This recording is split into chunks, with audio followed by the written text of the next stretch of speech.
Assalamu alaikum everyone and good evening and welcome to the second part of the masterclass by Dr. Anis. Dr. and I'm Alina Zaman, your moderator for today. Dr. Anis Ben Brik is an associate professor and founding director of the Program for Social Policy Evaluation and Research at the College of Public Policy at HBKU. He is the founding president of the MENA Evaluation Society and the Global Observatory for Family Research and Policies. He also serves as the MENA region organizing partner of the United Nations NGO Major Group. Doctor has published empirical research in a wide range of international peer-reviewed journals, including Children and Youth Services Review, Early Child Development and Care, Child Indicators Research, and Decision Sciences. His most recent publications include Families and Social Change in the Gulf Region. Dr. Brik is the lead principal investigator of the UN-sponsored international research project, The Impact of the Pandemic on Family Life Across Cultures, a research study that has been conducted in 72 countries across Europe, Africa, Latin America, Asia, North America, and the MENA regions. He's a frequent speaker on family issues, child welfare, and social protection, and an advocate of family policy and child rights. He has also appeared on numerous radio and TV programs. Now, without further ado, over to Dr. Anis. Thank you. Thank you very much. Hello, everyone. Thank you for joining us today, and I'm very delighted to be with you here. Today, we're going to discuss two topics. The first one, we try to answer how to design a program evaluation. We're going to discuss about the logic model, theory of change, and the second part, we'll discuss how to do an evaluation. We will discuss the different methods, the experimental evaluation method, the RCT, the randomized controlled trials, and three non-experimental method, and we'll end the session by analyzing the case study, and hope you had the chance to work on the case study, the path to Jamaica. So the first part, before we begin, let's recap of yesterday's session. So broadly speaking, evaluation start with question, as we discussed it yesterday. Three type of questions: descriptive questions. Evaluation seeks to answer what is taking place and describe processes and conditions and relationship and stakeholder view. The second type of question, evaluation programs try to answer what is taking place and to what should be taking place. And it assess activities and whether or not targets are accomplished. The third type of question, cause and effect question, evaluation, examine outcomes and try to assess what difference intervention make in outcomes, and more specifically, cause and effect question try to measure and estimate the impact and the effectiveness of a program. So as I said, evaluation asks different questions. How are we successful? Have we had an impact? What are the most influential aspects of the program? Is the program effective? Is the program working as intended? What aspect of the program are working and what aspect are not working? And here's an example of a question. What condition, situation, outcome is not working, in need of improvement? Is our theory based on research literature? Is the program reaching the target recipients? Do the benefits of our program outweigh the cost? Are we getting a return on our investment, etc.? So to summarize, regardless of the type of evaluation question, any program evaluation must be aligned to a theory of change. So what is a theory of change? Is a description of how an intervention program policy is supposed to deliver the desired result. A theory of change, it's a structural approach used to design and evaluate programs, to explore changes and to answer and to see what happens before and during the implementation of a program. It maps the logical chain of how program inputs achieve changes in outcome. It is a statement designed to connect programs, goals, and objectives to the intended outcome of an intervention or a program. The theory of change is a description how an intervention is supposed to deliver the desired result. There are four types of models of theory of change: theoretical models, logical models, outcome, and result chain. Today we'll focus on the logic models.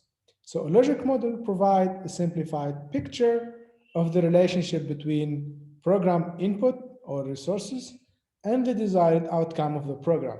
It is a framework for planning, implementation, monitoring, and evaluation. It is a graphic and explicit representation of the relationship, assumption, and the rationale of a program. A logic model, it's not a strategic plan or a developed plan for designing or managing a program. It's not an evaluation design or an evaluation method. So logic models ask questions such as what outcomes is the program aiming to achieve? What theory is the program based on? What activities are implemented to accomplish the outcome of the program? What are the immediate effects of those activities and strategies? What underlying factor, risk, and protective factors does this outcome contribute to over time? What long-term change or impact does the program contribute to? So the simplest form of a logic model: input or resources. Input, we mean what is invested in the program: financial resources, money, people, time, technology. Output, what is done in the program, what are the different activities, tasks, strategies to achieve the desired outcome. Outcome or impact, what results from the program, short, medium, or long-term outcome. So there are the different elements of a logic model include, there are 5 elements of a logic model. Problem statement. So any logic model starts with identifying the problem, why it is a problem, and what do we know about the problem, and why it is a problem. The second element of a logic model: input or resources, what is invested in the program in terms of financial resources, people, time, space, technology, etc. And what are the activities or strategies implemented to achieve the different outcomes of the program. And of course, the short and the long-term outcomes or intended outcomes of the program, and some assumption on the program or the context of the program. So the first part is the problem statement. So the problem or the challenge that the program is designed to address. So we ask question: what is the problem or issue? What problem, meaning that what are the problem the program try to address, and why this is a problem.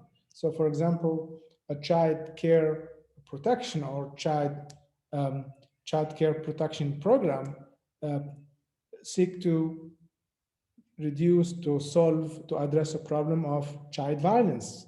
A cash transfer program try to solve the issue of poverty. So the first step of designing a logic model is to identify the problem and to justify why this is a problem and for whom does the problem exist and who has stake. We identify the different stakeholders involved in the problem, and of course try to answer what is known about the problem. Is there any previous research, data, etc. The second part of a logic model: resources or input. What are the material and intangible contribution that are or could reasonably be expected to address the problem? For example, as I said, money, material, equipment, time, staff, partnership, etc. The third part of any logic model: activities. So what you're supposed to do to address the problem, what are the different tasks and strategies? For example, activities, services, events, product are designed to address the problem or together intended to lead to certain outcome.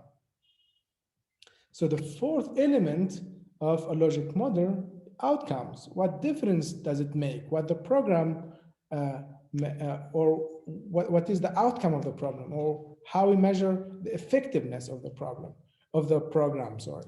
So we identify the short-term outcome, most immediate measurable result for participant or recipient, the long term, the most distant or anticipated result of the program, and the impact of the program, the desired outcome of the long term implementation of strategies, activities within the program.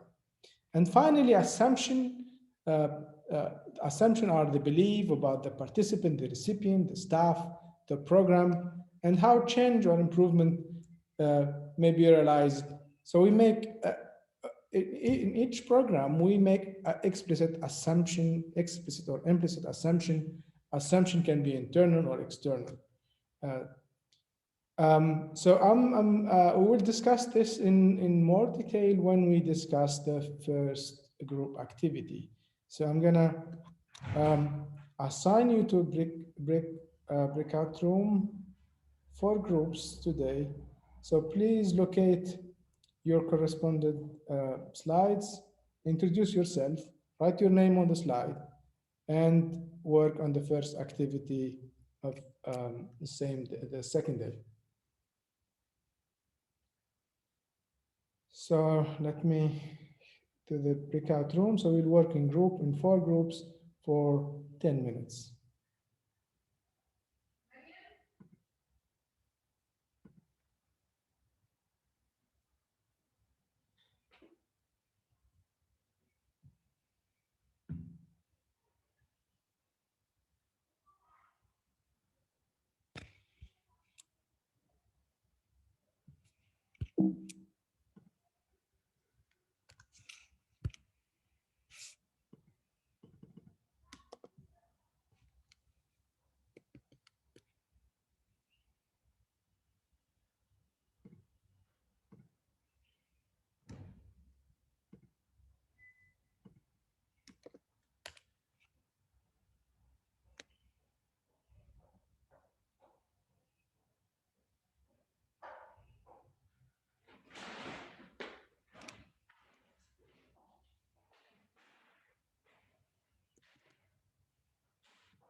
Hello, are you guys okay? Do you have the link?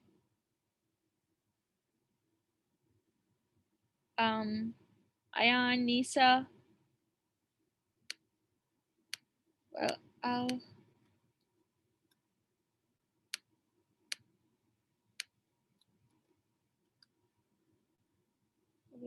why aren't you getting the link?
Hello, guys. Welcome back.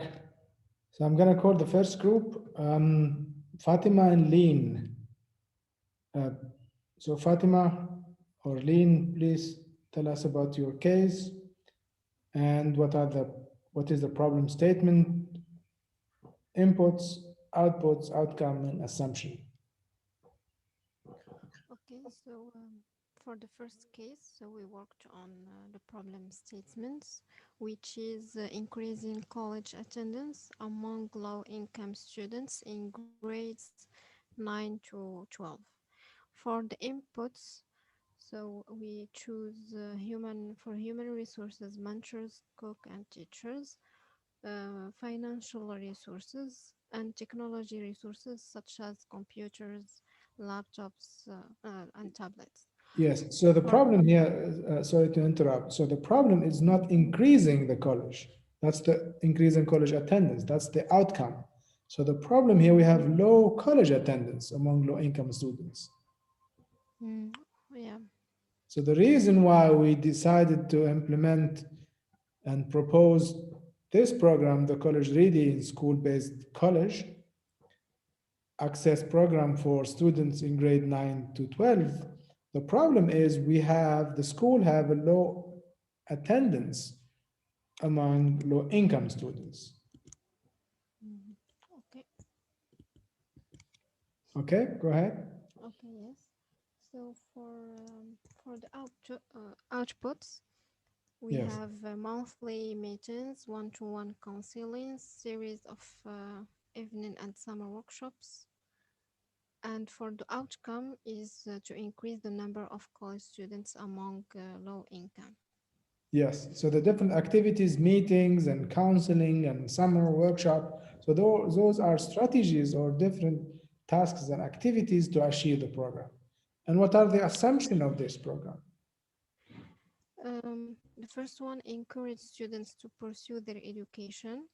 The second, increase students' productivity. And the third, students will study more and enhance the level of education in the states. Okay, so do we think that if we implement or if we conduct monthly meeting and counseling and summer workshops and one-to-one counseling, students, low-income students, become motivated and engaged. And so this is the first assumption. The second assumption might be, yes, even if we increase engagement of students or we increase attendance among students, are we sure that high college attendance will help students to achieve better outcome? So there are internal assumptions related to the problem itself. In this case, we are not sure if we implement those activities. After we implement those activities, low income student or the attendance of low income students will increase. We are not sure. Still assumption. It's an hypothesis. And the external assumption here, are we sure that the college or the government will continue supporting this program, investing the resources you mentioned, human resources, mentors, financial resources, technology? Are we sure that the school or the government will continue funding and supporting it? We are not sure. So we have two different type of assumption. Thank you, Fatima and You're Lean. welcome. Thank you. Now I'll call Muhammad and Titiana. Okay, thank you very much.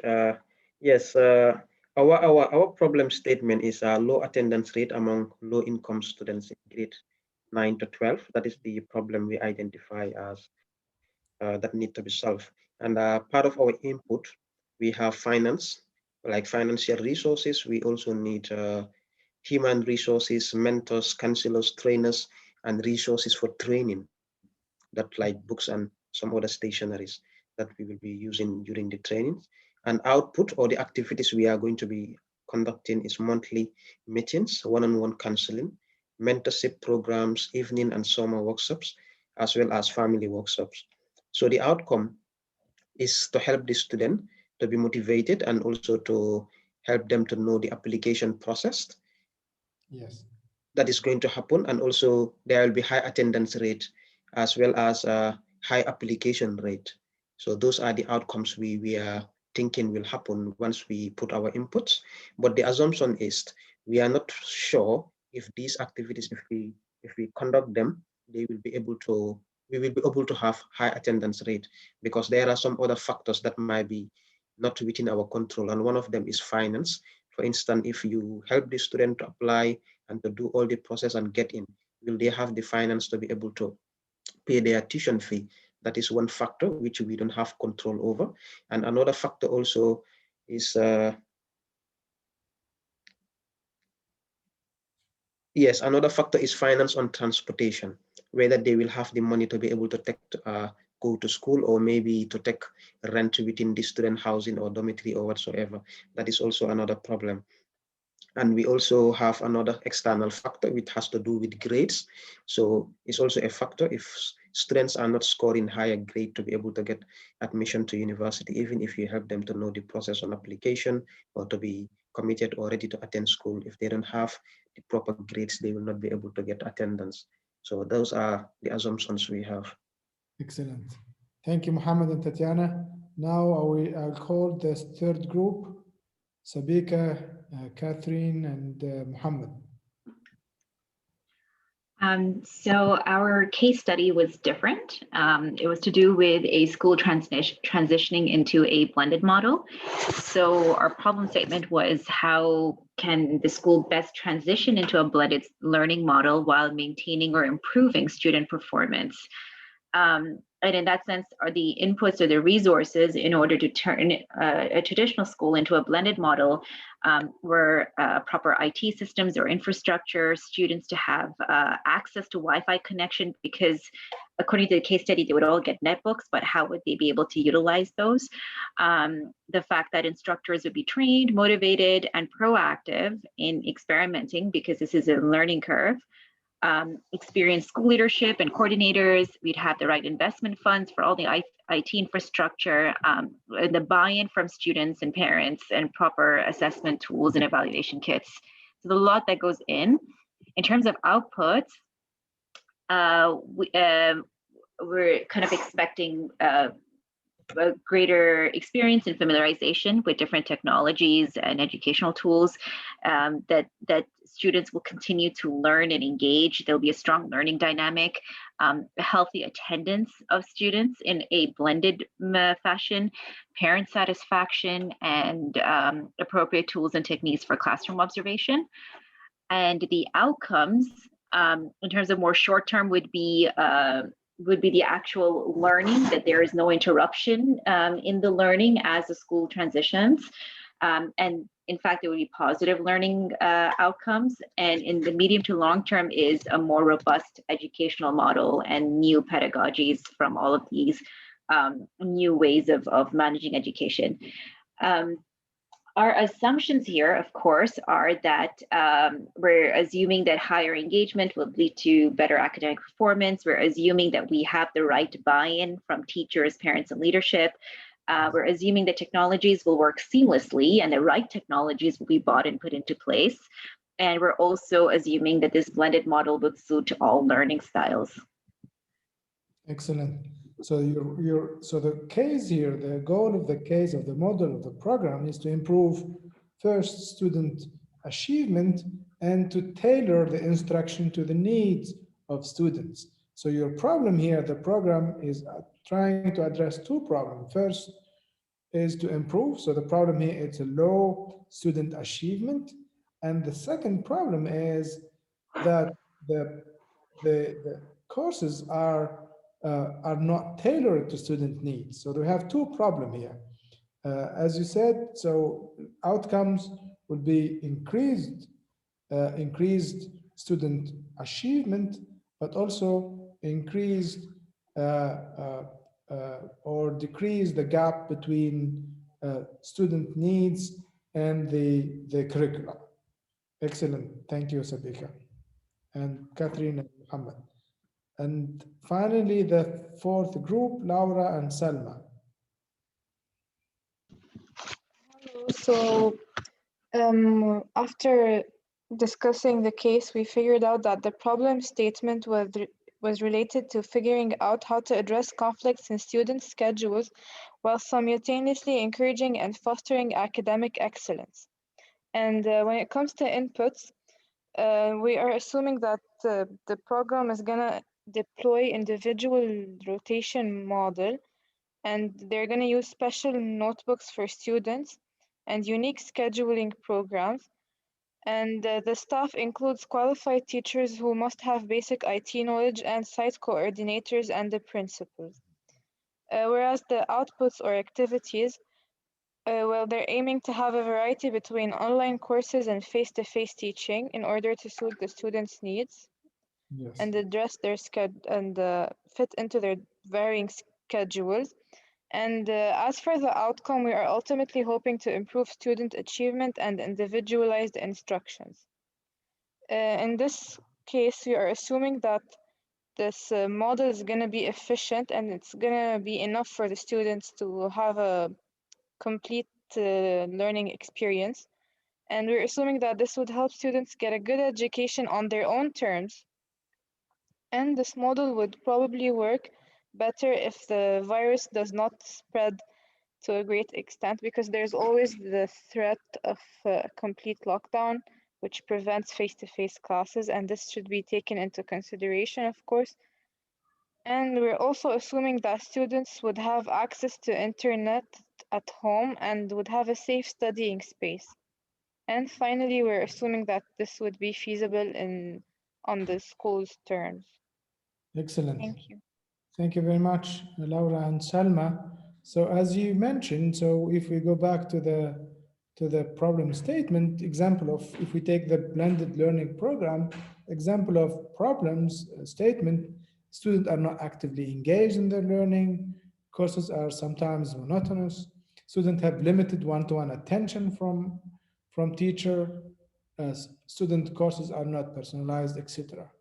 So for for the blended learning example of input, uh, exactly similar to just what you said, technology, infrastructure, outcome, teacher reported, more engagement, more achievement, etc.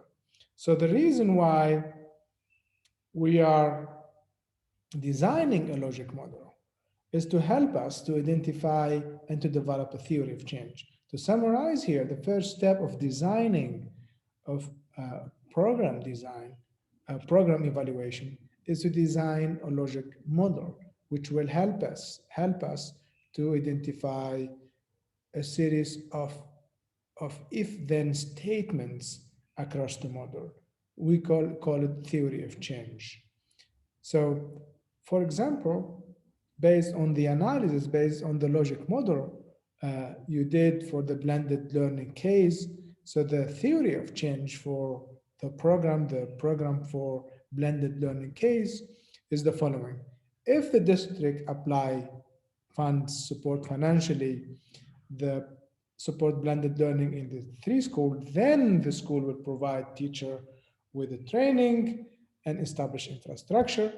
And if the school provide teacher with the training and establish infrastructure, then the student access the learning online courses.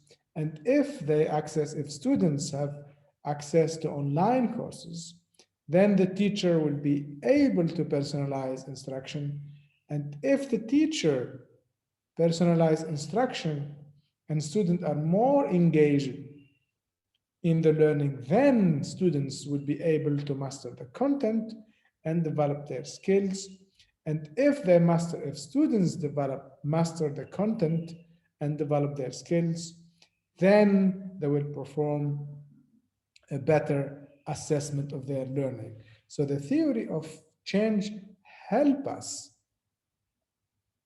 to break down the different causes or the different variable that might affect the outcome of the program. Remember that the main goal of impact evaluation, of evaluating a program, is to measure the intensity and measure the change and measure the merit of a program. So the goal here is to measure the effectiveness of and the outcomes. To analyze outcomes, we have to break down all the variables that might have an impact on the program activities and hence the outcome. So by designing and by identifying and developing a theory of change, we will be able to evaluate the impact of any program or a policy. And to develop a theory of change, we have to start of designing of a logic model, which is based, as we said, as a series of input, output, and outcome in addition to a problem statement and assumption. So the final thought on learning models. So as we discussed, logic model is a graphic representation of the theory of change, the if-then series. It is a framework. It helps us for planning and implementing an evaluation program. It is not a strategic plan. It is not an evaluation method. So the next part, then the question, how to implement an impact. So the first part, we discussed how to design it, how to plan it. So to design an evaluation program, we have to start by developing a logic model, identifying the resources needed, identifying first the problem that the program is trying to address and why this is a problem and what are the stakeholders involved in the problem. The second step of designing a logic model is to identify the different resources required to implement the program, whether tangible resources, money, staff, technology, or intangible resources, maybe motivation or skills or reputation, etc. And we need to identify the different strategies and activities needed and required to implement the program. The third element of a logic model is identify the desired outcome, the short and the long-term intended outcome. And finally, we need to identify the different assumption, whether internal or external assumption related to the program or to the recipient or the different stakeholders involved in the program. So the logic model helps us to develop the theory of change. The theory of change is a series of if-then model. So if the government invests, provide us the financial resources and provide us with the technology, then the teacher or the school would be able to train the teacher on how to use online training. And if the teacher receives training on how to use online, how to deliver online training and have the required resources and technology, then the teacher can provide students with online tailored program. And if the student receive a tailored program to their needs and attention and the resources required, then they will improve their outcome. So we need a theory of change to help us to break down or to identify the different variables that might affect the outcome of any program. So the next question is, and the most important question for a program evaluation is how to do an impact evaluation, how to conduct an impact evaluation. So let's start with a quiz. So what does this mean to you? Counterfactual. Need a comparison group that mimic the counterfactual. So the first question, what do we mean by counterfactual? Let me call Sabika. What do we mean by counterfactual? Essentially, I would think that counterfactual is that the change is not proportionate, it's not linear. Yes. And so the programs kind of impact. I'm sorry, I have a kid in the background. But it doesn't function in a linear manner. So something creates a change that changes the trajectory of the curve. Yes, thank you. Thank you very much, Sabika. Laura, what do you think? What is a counterfactual? To be honest, I'm not sure. No idea. It's fine. It's the first time I come across such a thing. Yes, no problem. Muhammad Kibba? Yes, Yes, counterfactual you is have. just like the opposite of what is happening, like what could have happened if this specific thing hasn't happened. Yes. Yeah, thank you very much, Muhammad. He's my student in program evaluation. So thank you, Muhammad. Yes. So three ideas, key ideas about impact evaluation. So when we talk about evaluation, we always talk about three key ideas: counterfactual, comparison group, mimic the counterfactual. So we always talk about treatment group and control group. And the third idea in about impact evaluation is attribution, the goal of impact evaluation. So the first idea is counterfactual. So let's take an example. Mr. X take a pill, then 5 days, then dies after 5 days later. So do you think the pill caused the death? We don't know. Yeah, I know it. So let me ask Muhammad, because you are biased. Okay. Let me go ask Ayan.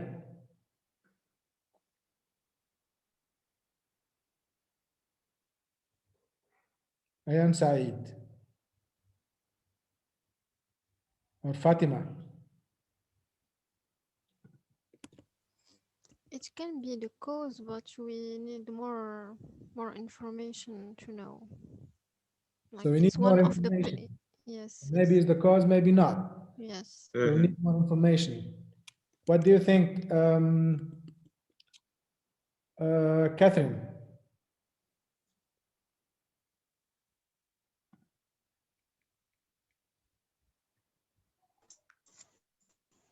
I actually got disconnected. I just got connected back, so I'm not sure what you're talking about. I'm really sorry.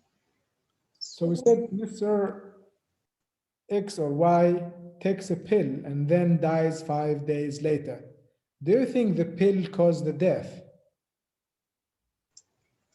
I mean, it could be, but not necessarily. So why But there's not? a high chance. There is a Um, high chance that the pill caused the death. yes. Lean,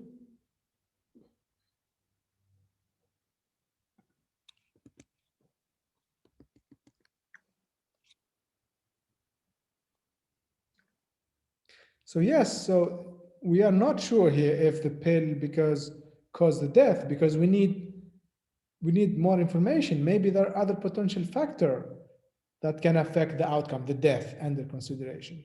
So the question here for an evaluator, what would have happened to him had he not taken the pill, is called the counterfactual. What would have happened to him? What if he didn't take the pill? He might still die, or he might live. Yeah, we don't know yet. So this condition is what would have happened to him without taking the program or without taking the pill is called the counterfactual. So it's what would happen if a participant had not participated in the program. So the counterfactual is what the outcome would have been in the absence of a program. So that difference between having a program or having the pill or having a treatment and not having it, the difference is called the counterfactual. Again, it's what would have happened if a participant had not participated in the program. Okay?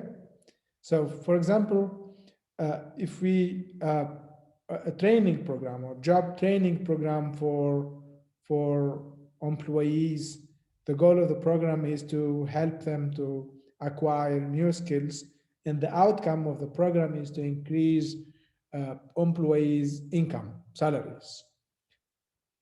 So after receiving the training, the salaries, the income of those employees who received the training increased by 30%. Can we say that the increase of the income of those employees was caused or was because of the training? Was because they received a training, their salary increase? Can we say that? Sabika? Well, there's a strong argument for causality, but I suppose we'd also have to look at other factors at play. Did anything else change in that same time? Yeah. So what is the condition, or when we can say yes, and we are confident to say yes, the salary has increased because they received the training? Only if we assume that the same team, the same group who participated in the training didn't participate and increased the salary, meaning we assume that we go back in time, okay, before taking the training, and we assume nothing happened to them. They didn't receive any training. But in the same time,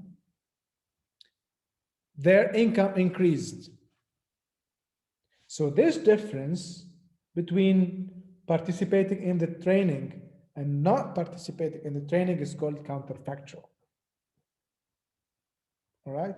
Or to make it simple, if we compare two groups, assuming we have one group participated in the training and another group with very similar characteristic, age, maybe gender, same qualification, did not participate in the training. So the first group who received the training increased the salary by, let's say, 30%. The second group, similar in the characteristic, age, gender, and many other factors, did not increase, or the salary of the second group did not increase or increased by 20%.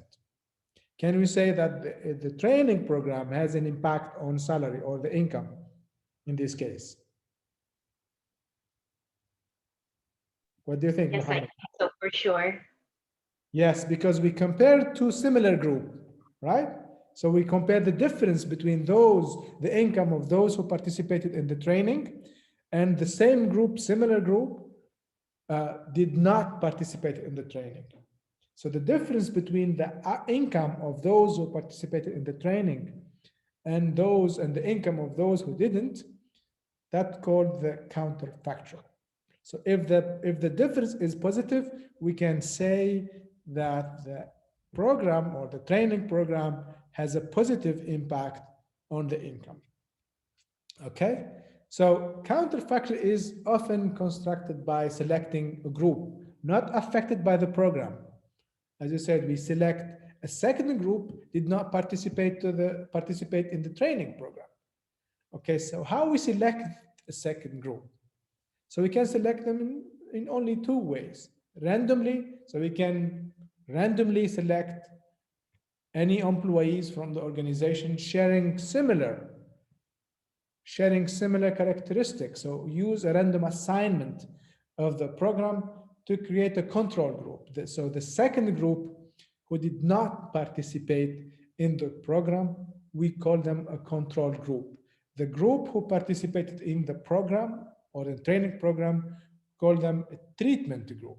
So if we select randomly a control group, a group that shares similar characteristic of the treatment group, all right, the second option to construct a counterfactual is to select a certain random, we select a group not maybe, or we have a reason, or we have explanation, and we have reason to exclude certain groups. So we are not selecting a control group randomly. So we use certain methods to justify that certain group will be excluded. So that's the only two options to construct counterfactual. The first option is randomized, And the second option is non-randomized selection. So there are two types of evaluation methods. So remember now, to summarize, the first argument is the main goal of any evaluation method is to construct the counterfactual, is to compare a treatment group outcome with the outcome of a control group. Okay? So the goal, the main goal of any impact evaluation is to estimate the counterfactual. The counterfactual is, again, is the difference between the outcome of a group who received the program or received the treatment compared to a similar group that shared the same characteristic who did not receive the treatment. Again, the counterfactual is, we ask the question, what would have happened if without the program? So there are two types of methods to evaluate programs. The first method, experimental method, randomized or randomized control trial, is when we select randomly a control group. So RCT, randomized control trial, also called a randomized experiment, a randomized trial, social experiment, and so on. So the basic idea of RCT, or randomized group, as we said, we have a group here, line up in a random order. You see different color, different characteristic, gender, age, and other characteristic. So the idea here is we have a treatment group who got the program or participate in the program. So the idea here and the goal of a randomized control trial is to construct or to select a comparison group or a control group that did not get the program yet. We share similar characteristics, as you can see in the picture. They are very similar in terms of gender, age, and many other characteristics, but we select them randomly from the main population, or the sample of the population. So the basic idea here is we take a sample of program applicant and randomly assign them to whether a treatment group who will receive the treatment or the participate in the program, and a control group. The key advantage of RCT is because member of the group, treatment or control, do not share similar characteristics. They're not different. All right. So any difference between the two groups might affect the result. So the condition here, the condition to conduct or to implement RCT is that we assume that the treatment group or the comparison group mimic the treatment group, meaning they share very similar characteristics in terms of gender, in terms of age, qualification, motivation, etc. So the challenge here, what happens if we do what we do when an RCT is not feasible? Maybe we cannot construct a comparison group. Maybe we have a treatment group where we couldn't find a similar control group. Maybe we have our treatment group is young people, all right, and we couldn't find within our population similar group. So what should we do? So the second option is to do a non-experimental or quasi-experimental method. So we said we construct counterfactual using two methods: randomized, as we discussed at the RCT, random control trial. If not, we choose non-randomized selection, or we call it experimental, a non-experimental method, or quasi-experimental method. And there are 5 different methods: difference, social matching, statistical matching, instrumental variables, regression discontinuity, and time series. And for this course, we will focus only on 3: quasi-experimental, again, or experimental and not randomized selection. Okay, so we'll focus only on matching, difference, and regression, discontinuity, and these are the most common method used in evaluation, program evaluation. So let's take an example. Let's imagine a large-scale job training program in your country, in Qatar, in your country, and those only target those with eligible score.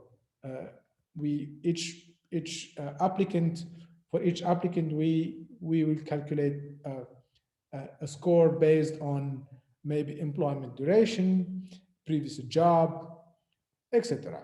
So we have a score. So for example, an applicant with a score higher than 50 qualified to enroll. If he has lower than 50, is not qualified to enroll. And the goal of this program is to increase income after 1 year of receiving the training. So the first method, matching.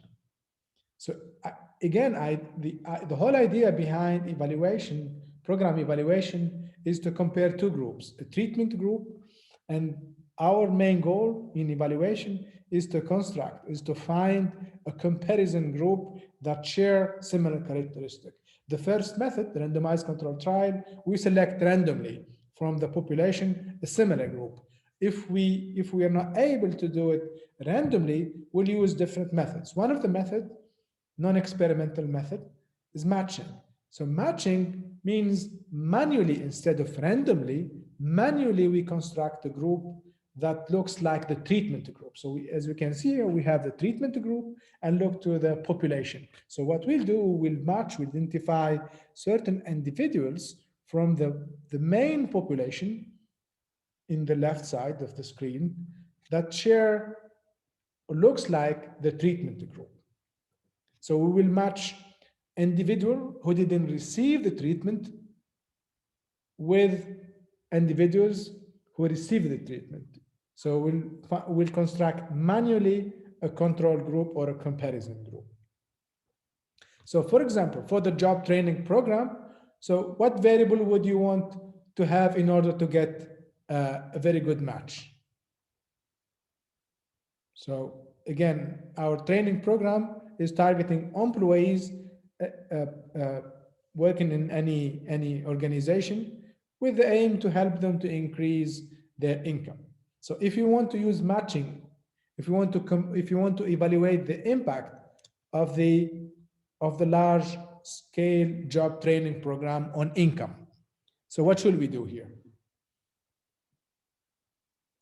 So in this case, we are assuming we won't be able to do an RCT, randomized control trial. We are not able to randomly select a control group.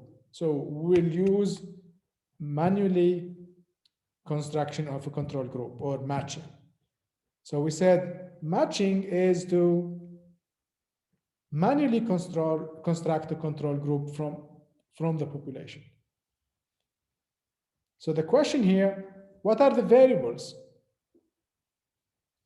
that we want to have in order to match the control group and comparison group? Variable could be same age, same qualification, same gender, same performance, etc. All right. So to do matching, we need, of course, a lot of candidates.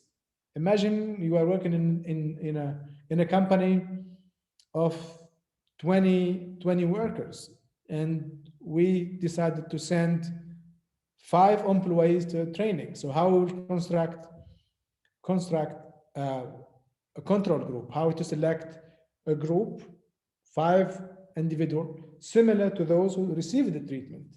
Maybe we couldn't find. Maybe the remaining 15 employees do not share similar characteristics in terms of gender, qualification, or age, or performance, etc.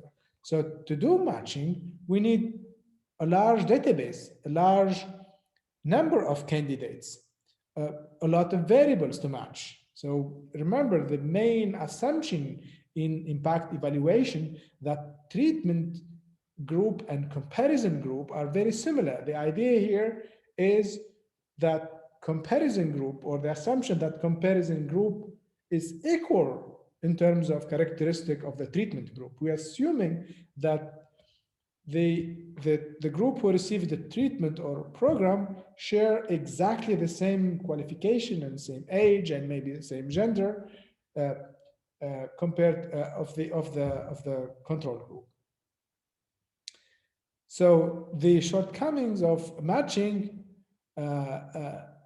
that we cannot match, we cannot observe other important qualification or characteristic, ability or motivation. We can match age, we can match gender, but we cannot match people with same motivation, basically because we don't have a measure of measuring, or don't have data measuring motivation.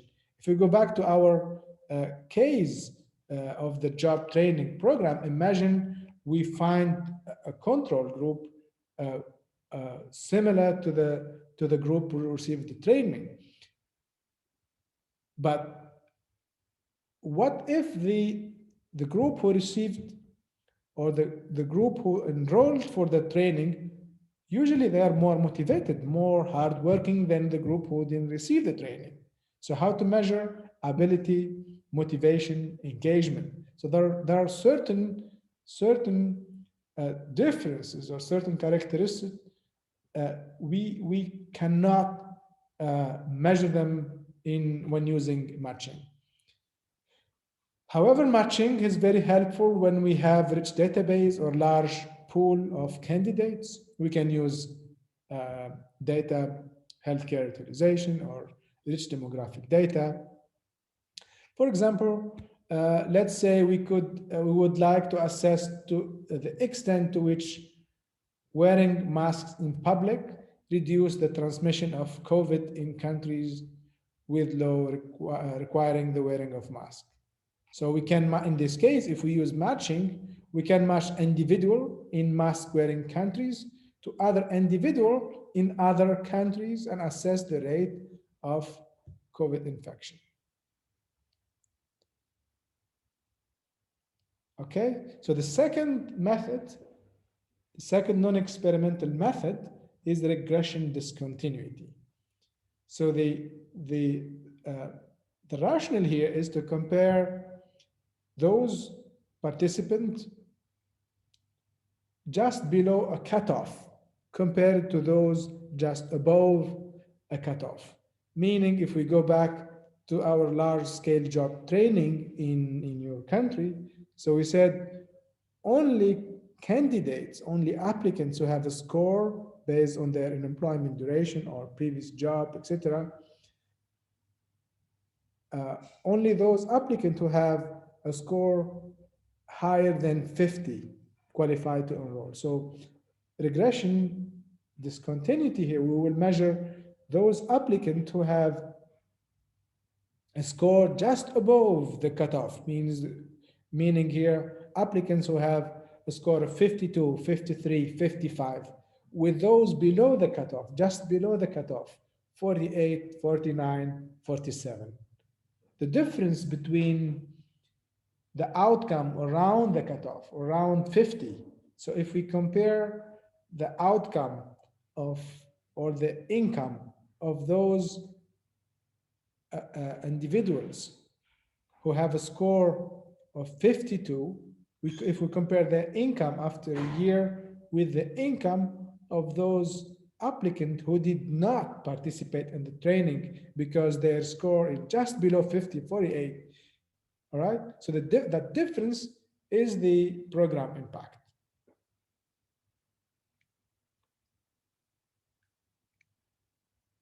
So it is helpful when program is when we have eligibility in certain with some cutoff.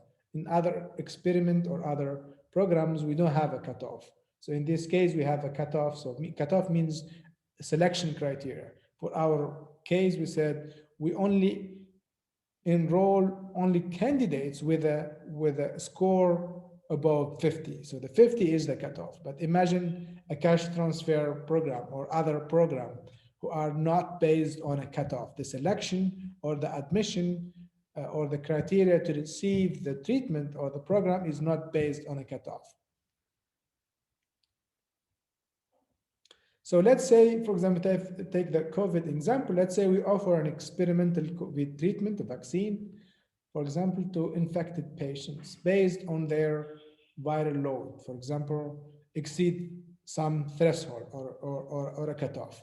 Then we compare those who has a viral load just below and the cutoff with those uh, uh, whose viral load just above the cutoff. The difference is the impact of the treatment of the vaccine, for example, on the infection. Now, the third method and the last method, difference and difference. So the rationale here is to measure whether the same group, a treatment group, changes over time by more or less than the comparison group. All right, so here we'll compare two groups. Again, we compare a comparison and a treatment group over time. So before the treatment and after the treatment. That's why we call it difference and difference. So the difference between the control group, the outcome of the control group, and the outcome of the treatment group before the treatment and after the treatment. So as you can see the figure here, the first step is to measure the outcome of the treatment group before the receiving the treatment. Meaning in our case, we will measure the income of those who participated in the treatment, in the training, before enrolling in the program. We compare it with the same, and then we compare their outcome after receiving the training. And we do the same with the control group. We compare the income of the control group before starting the training program and after the training the program. So the difference between the change in treatment and change in control is equal to the effective program. So going back to our case, so we have here the treatment, the group who received the training, or called here the treatment. So their salary, their income before receiving the training was $15,000. For example, this is before receiving the training.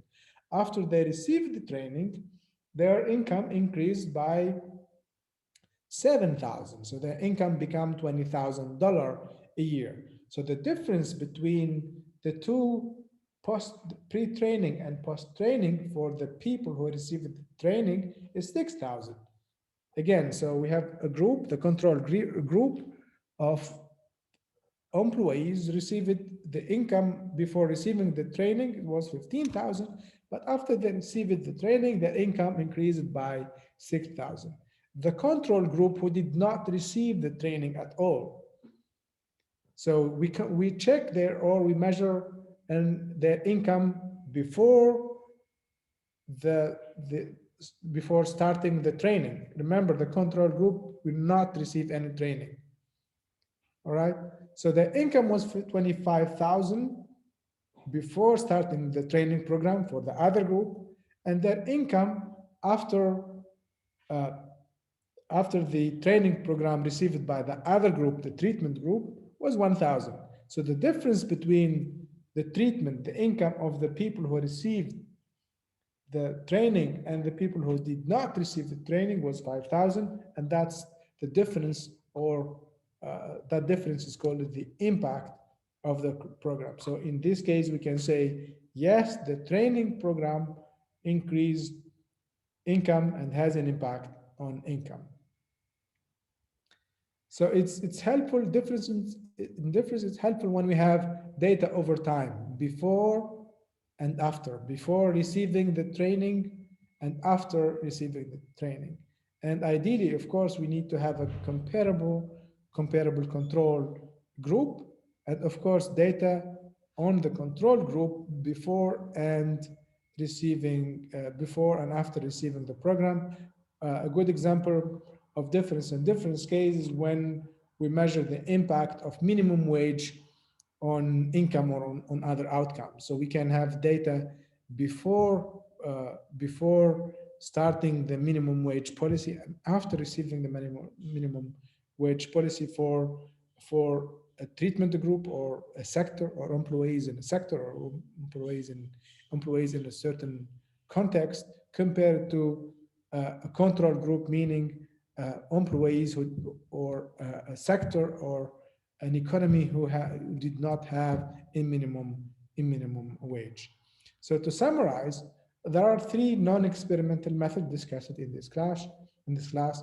Matching, difference and difference, regression discontinuity. So the assumption in matching individuals which are similar along known characteristic. So we have to select or to construct manually a control group which share very similar characteristic. We need a lot of observation, a lot of data to draw from. In difference, a control area with comparable trends. Here we look and we compare the outcome of a control group and treatment group over time. Regression, discontinuity, we compare the outcome of a treatment group and control group based on a cutoff. So the case study, as I said, I hope you had a chance to work on the case study. So let's go back to our template and work on the activity number 3 to discuss path case study. So what I'm asking you is to, in the activities, the second activity, we asked you to justify and choose which design, which method we have to use to measure the impact of the anti-poverty program in Jamaica on the different outcome on elderly, on child. And here I designed three methods. So the first option, the cutoff, the regression discontinuity, or the second design, which is, so here the P is the participant and control group. And the third design, so the second design, the first design is the regression discontinuity. The second design is matching. And the third design is, the second design is difference and difference. So you can see the outcome before and after. And the third method, matching. So we asked you to read the case study and to first identify the key strength of the different method, discontinuity, regression discontinuity, difference and difference, and regression and matching. What are the key weaknesses of the three methods? And which design or which method would you choose for the path, Jamaica path case study, and why would you choose this design? So I'm going to assign you in another 4 group for another 10 minutes.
Sorry, Dr. Anise, I don't know if this was discussed earlier, but do we get access to the presentation that you've been sharing yesterday and today?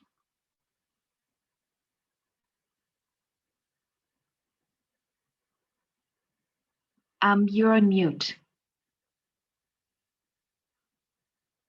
Hello.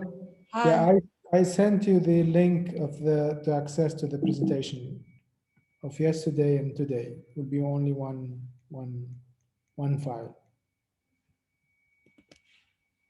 Okay. So yeah, let's go back. Thank you.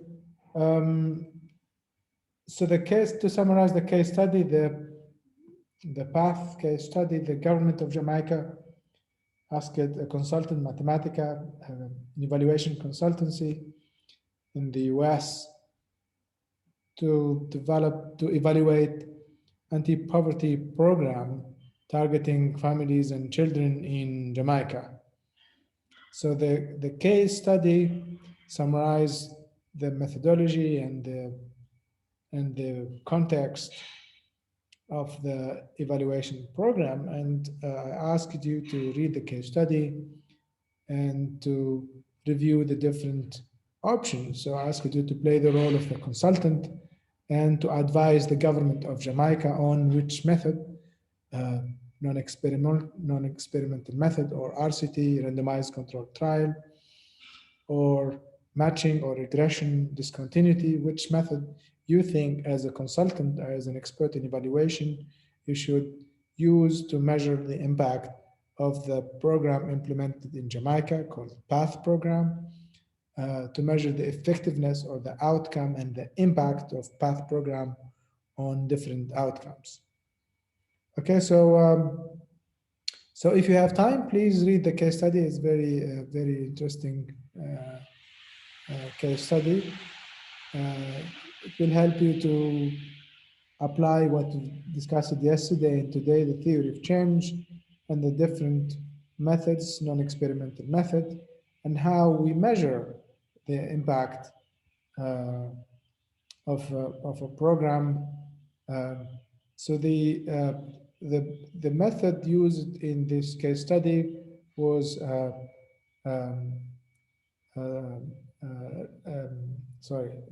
regression discontinuity. So we measure the outcome of those who received financial support. So part of the program, families who participate in the program receive certain services, financial support for their mother and support for the children. So we compare the outcome of those children and those families who received the support from the government.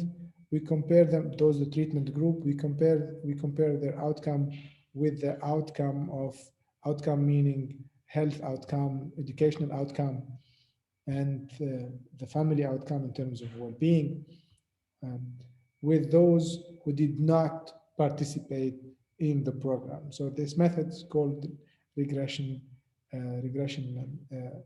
discontinuity, because we use a threshold, a cutoff.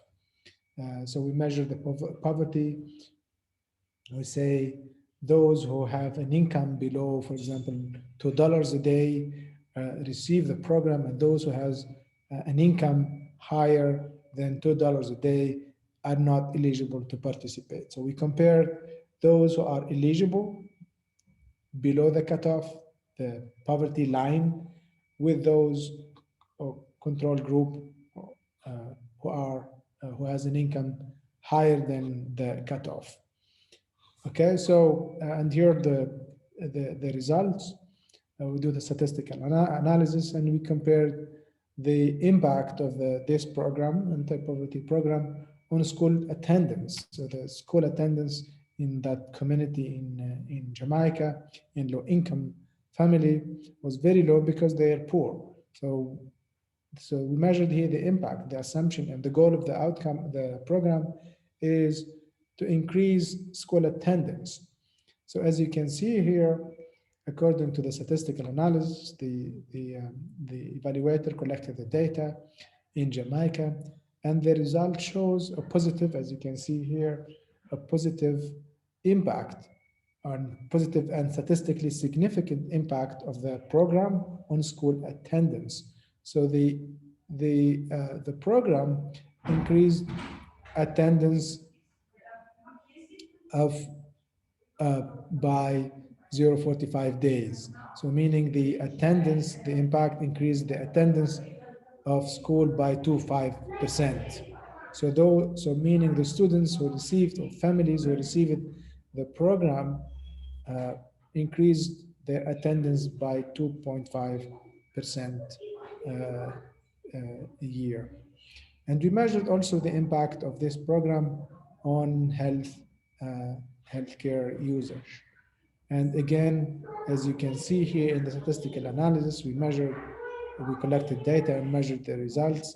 So we find the statistical and significant positive impact of the program for children, but not for old people. So as I said, the goal of program evaluation is not only measure the impact, but also measure the intensity and quantify the intensity of the program, by how much the program improved or improved the outcome. And in this case, the program family who received the program increased, or the attendance or the usage of healthcare increased by 30% for those who received the program. So the conclusion, to conclude the case study, that the PATH program, this program implemented in Jamaica in the 80s, has positive impact on school attendance of children and usage of preventive health care also for children, but did not have an impact on elderly. So if you are interested to read the whole story of the PATH program, here I will share the link. You'll find all the report, the detailed report of the evaluation with all the documents and the video of the lead evaluator, Dan Levy, is professor in Harvard. The evaluation was conducted by Mathematica, well-known evaluation consultancy company based in the States. So to wrap up, I will assign you for the last 3 minutes to wrap up for the second day. And I'm asking you, each one of you, each group, to identify maximum 1 to 3 key takeaways of the second day and your parting thoughts after receiving the program. So for the last minute, I'm gonna do another breakout room. I'll do 2 breakout room.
last minute.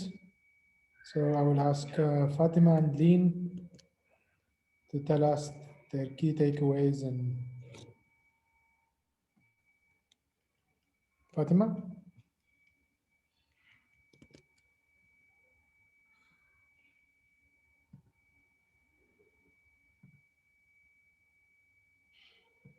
Lean?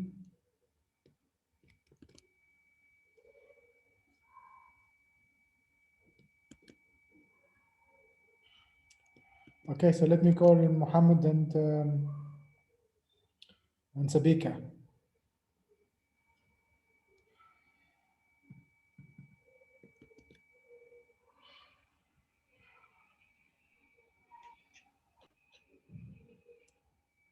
Okay. Sorry. Abika, you want to Yeah. talk? No, please go ahead, Mohammed. Okay, so yes, so our key takeaways, we have the importance of evaluation, like one of the things that we get to understand more, like how important it is to check programs that you either implement or that you intend to implement. We also have takeaway on the importance of pre-evaluation, because in some instances you will see implementers, they will just design programs and come and implement them. And later on, they will figure out that their methods were not good. So we figure out it is very important to do pre-evaluation, to look into the issue first and how you are going to implement it. And if you implement it, whether it will be successful or not. So pre-evaluation is very important. We have that as a takeaway. And another thing we have as a takeaway is the different methods of evaluation, like the different ways in which you can evaluate or different methods that you can apply in your evaluation method, in your evaluation programs. We also have takeaway of evaluation design and key insights into the evaluation method. So that's what we have as key takeaways. Thank you very much, Mohammed and Sabika. Now I'll call Fatima and Lean. So for us, for the key takeaways, so we learned what is a counterfactual, Yes. the different evaluation designs, and how to extract from a case the problem statements, the inputs, the outputs, the outcomes, and assumptions. And things we see differently are that not all programs can be evaluated in the same way, and the different cases and the different assumptions, plus the impact of the inputs and outputs. For the parting thoughts, we have that evaluation is an important process that help improve effectiveness, especially for the future programs or strategies. Thank you. Excellent. Thank you, guys. Thank you, Fatima. Thank you, Lean. I thank you a lot for joining this program. It was very nice 2 days, 4 hours. And thank you for your patience and your contribution for a very good discussion over 2 days. So for the slides, I will share the link in the chat. So if you're interested, so you can download the slides. You'll find all the link for all the case study and all the documents. And if you have any question, I'm very happy to answer your email. So here I share my email in the screen. So thank you again. Thank you very much. And hope to see you online or in person very soon. Take care and stay safe. Yeah, thank you. Thank you very much, Dr. Anis. Thank you for the engaging and fruitful masterclass, and thank you for your time. And to the participants attending, please check your Slack and see you all in the next session. Thank you, everyone. Good night. Thank you. Bye-bye. Thank you.